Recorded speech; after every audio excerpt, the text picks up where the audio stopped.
Pemirsa, pelaku perampokan di salah satu toko emas di Kota Makassar, Sulawesi Selatan yang membekali diri dengan 2 bom molotov hingga mengakibatkan kebakaran. Informasi lengkapnya dalam Kilas Kriminal berikut ini.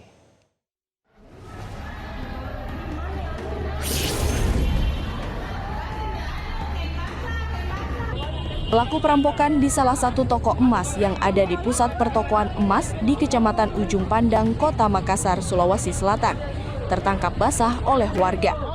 Pelaku yang membawa 2 bom molotov ini gagal membawa seperangkat perhiasan emas senilai 1 miliar rupiah yang ia incar. Pelaku datang ke toko emas dengan berjalan kaki, kemudian masuk ke dalam toko dan mengaku akan membeli emas dalam jumlah besar. Namun saat diperlihatkan seperangkat emas senilai 1 miliar rupiah, pelaku tiba-tiba melempar bom molotov dan berusaha kabur membawa emas tersebut. Namun petugas keamanan dibantu warga berhasil menangkap pelaku. Hasil penyelidikan awal, pelaku nekat melakukan aksinya karena terlilit utang. Seorang pelaku dia ingin melakukan pencurian di toko emas di Somboku. Dengan menggunakan bom molotov yang menggunakan botol aqua. Jadi botol aqua diisi minyak lalu dibakar dan dilemparkan ke toko emas dengan tujuan bisa mengambil emas yang ada di sana. Dan memang tadi terlihat barang bukti cukup banyak, nilainya di atas 1 miliar, sudah sempat mau diambil begitu dan akhirnya bisa kita amankan untuk pelaku. Nah ini pelaku perempuan, inisialnya S, dan dia memang setelah kita dalam ini terjerat hutang. Jadi dia nekat untuk melakukan tindakan itu ke toko emas.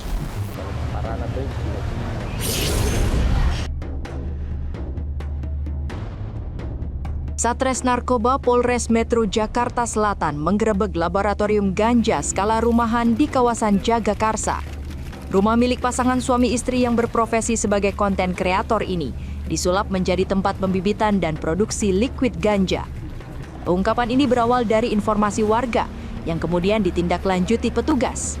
Petugas pun kemudian menggerebek rumah yang berada di klaster Skandi 9 Srengseng Sawah, Jagakarsa, Jakarta Selatan tersebut. Dari hasil penggerebekan ini, petugas mengungkap adanya laboratorium gelap atau clandestine laboratory yang digunakan untuk memproduksi ganja dari tahap pembibitan, penanaman, hingga panen.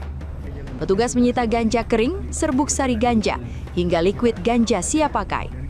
Polisi juga menangkap 2 pelaku yang kini ditahan di Mapolres Metro Jakarta Selatan. Membeli peralatan-peralatan ini dari luar negeri semua, melalui barang-barang impor semua. Menurut pengakuannya, digunakan untuk konsumsi pribadi. Namun dengan demikian, masih kita dalami apakah tersangka ini menyebarluaskan ataupun menjual belikan. Ini masih kita dalami.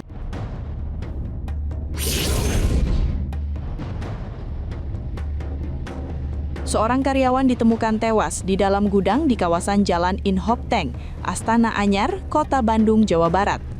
Korban ditemukan dengan kondisi leher terlilit tali plastik. Jasad korban pertama kali ditemukan oleh rekan kerja saat diminta mengambil barang di gudang namun tidak kunjung kembali ke toko. Saat dicek ke dalam gudang, saksi menemukan korban tergeletak di bawah tangga dalam kondisi tertelungkup dan sudah dalam keadaan meninggal dunia. Polisi yang datang ke lokasi langsung melakukan olah tempat kejadian. Petugas juga mengamankan seutas tali yang ditemukan di atas tangga lantai 2 gudang. Jasad korban kemudian dievakuasi ke Rumah Sakit Polri Sartika Asih Bandung untuk dilakukan otopsi.